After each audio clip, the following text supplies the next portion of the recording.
Spark Books here.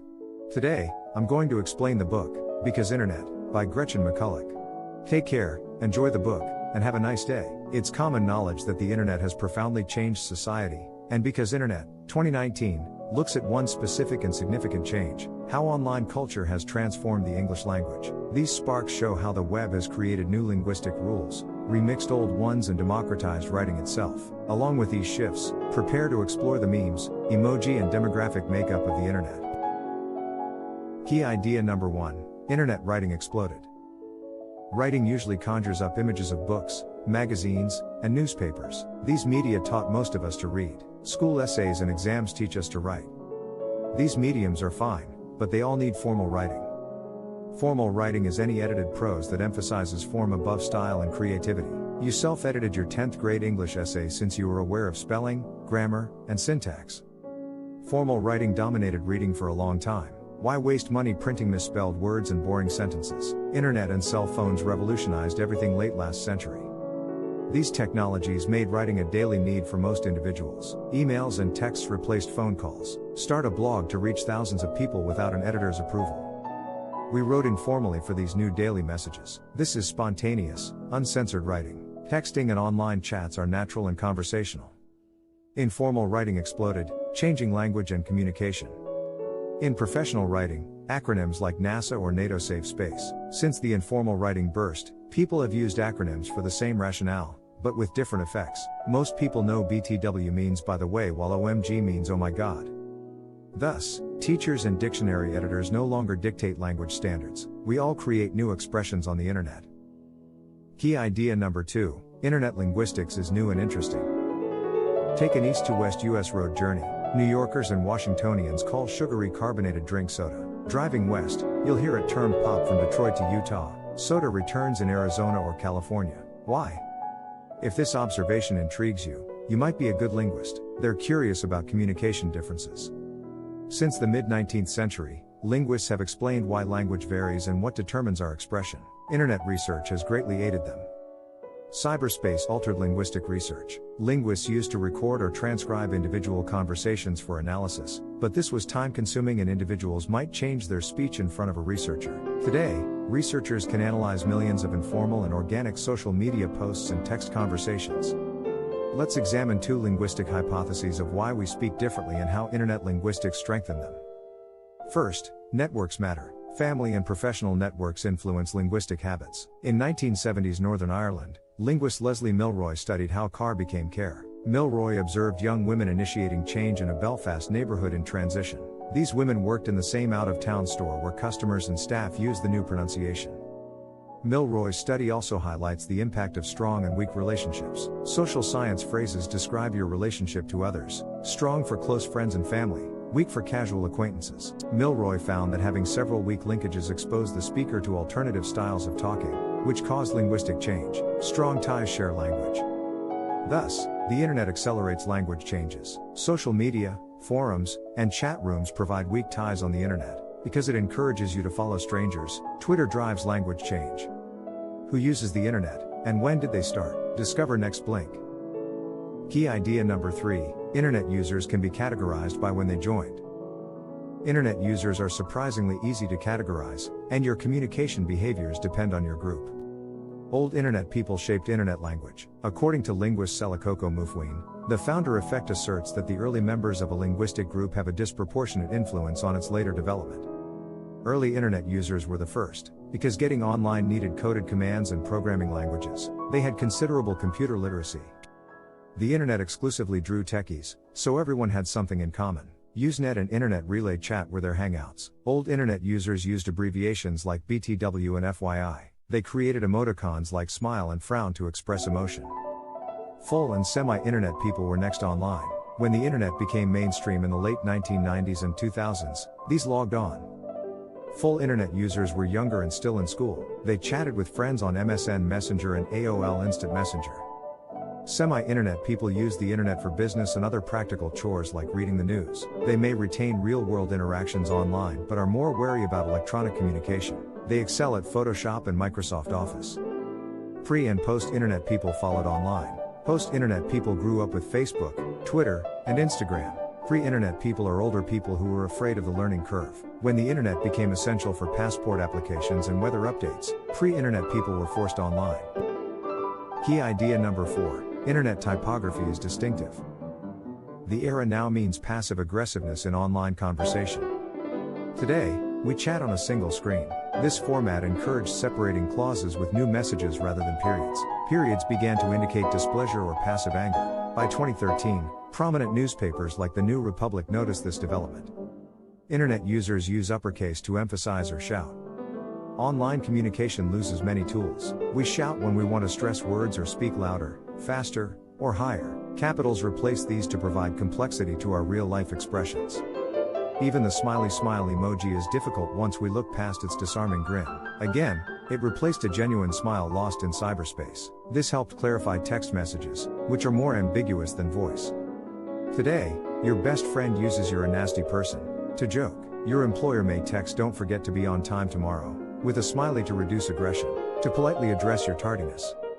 LOL has various meanings. In 1980s chat rooms, old internet person Wayne Pearson invented it to signal laughter. LOL now means laughter, irony, or diffusing an embarrassing situation. The last sense is crucial because writing irony is difficult. In speech, we can employ pitch or eyebrow arches. John Wilkins, a British natural philosopher, suggested using an inverted exclamation mark to convey irony in 1688, but it never caught on. Ironic text with a sarcasm tilde, like "I'm so grateful to be at my folks' place for Christmas," caught on. The writer implies that a supposedly serious statement isn't by adding unnecessary tildes. The sarcasm tilde resembles a sarcastic sing-song voice, like when we say so. Key idea number 5. Electronic communication needs emoji.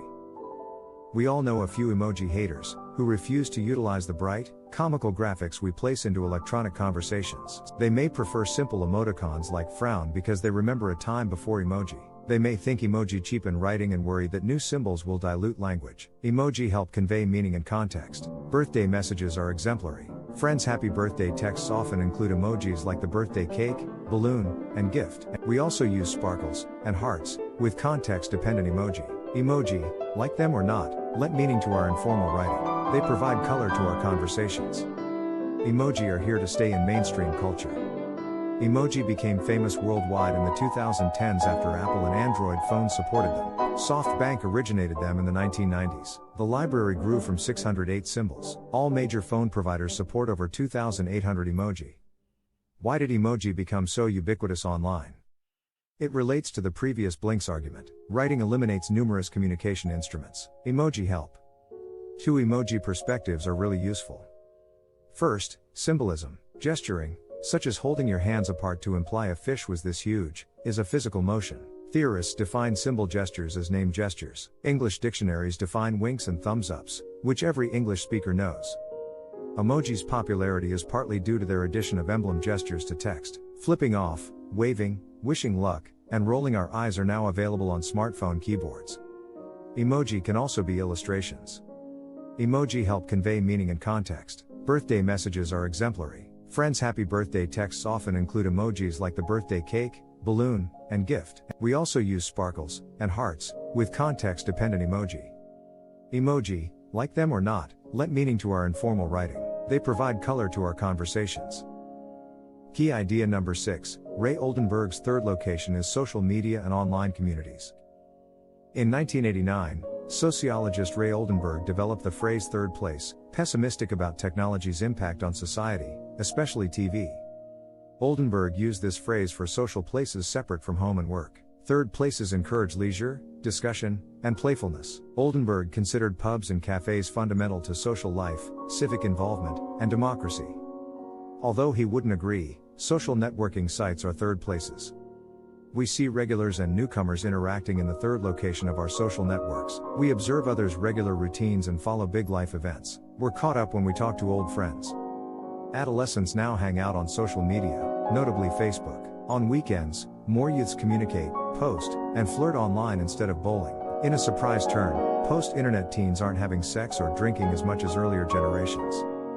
Third places have helped revolutionary movements create large, loosely knit social groups, according to Oldenburg. He uses revolutionary American pubs and Enlightenment European coffee shops as examples.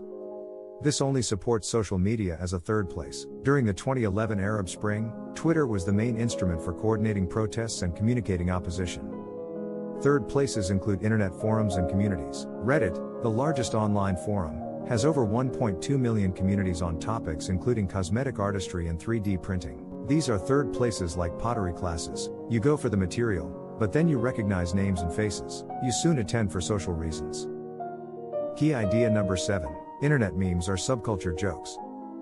Memes predate the internet. As a Gene counterpart, Richard Dawkins invented the word in 1976. Memes are socially selected cultural information, according to Dawkins. Memes predate 1976. Internet meme specialist Lemore Schiffman calls a graffiti sketch a pre-internet meme. During World War II, Europe loved Kilroy Was Here, which depicts a big-nosed figure looking over a wall. In the early 2000s, internet memes, text overlaid on digital images, really took off. Then, several sites let you submit an image and easily add text. Lolkits, funny cat photos with clever captions, became popular on 4chan in 2005. Many Lolkit memes purposefully used poor grammar and spelling. This reflected a cat's bad English if it could speak. Icon has prom date? Read a Lolkit meme of a kitty in a bow tie. Doge, a popular meme, copied the purposeful linguistic blunders idea. Doge was based on a photo of Japanese instructor Atsuko Sato's Shiba Inu.